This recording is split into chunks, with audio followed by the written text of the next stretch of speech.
Okay, so let's talk a little bit about, drill down a little bit about hyperparameter optimization. So we have listed, touched on a few hyperparameters in a few slides ago, and we want to optimize them using a technique called cross-validation.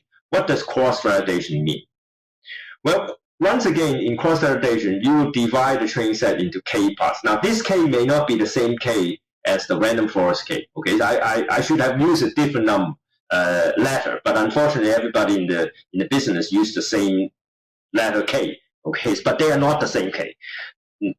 So in this k, we are dividing the training set into k equal parts of data.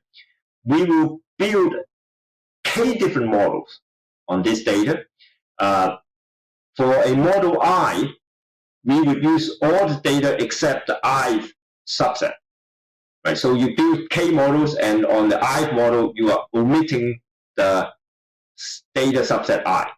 And then you will make predictions. And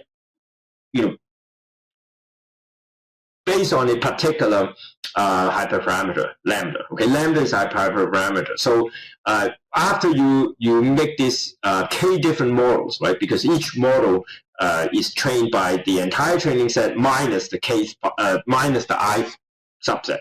So you will get k different performance based on the same lambda. Okay, and then you will take the average of these accuracies and iterate. In other words, change lambda to see when this average of accuracy is maximized. That's the hyperparameter optimization procedure that people use. And you might ask, why bother? Why don't we use the entire data set and find the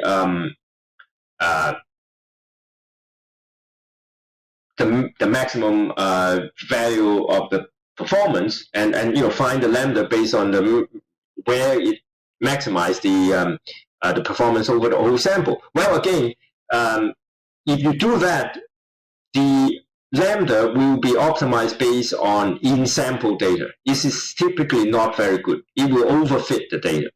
So in cross-validation, you are trying to actually use the sample I as a out-of-sample test. Because remember, you're building the model without using the subset I. But you are evaluating the model performance on the subset I.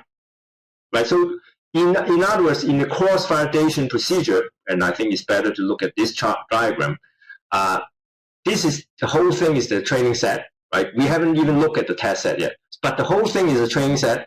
But for each model I, you are using only this part and this part as the data for building the model, and using the I block as the test set.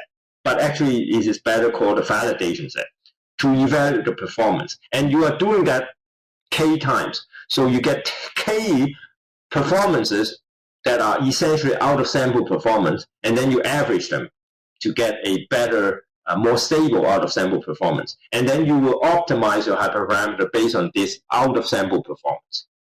So this out-of-sample performance is called the cross-validated out-of-sample performance. It's not the test set, because the test set, we want to leave that for final evaluation of the model. Right now, we are just an intermediate step that we are trying to optimize hyperparameter. But even for this intermediate step, we don't want to use the in-sample performance as a guide to optimize, because that is typically very, very biased.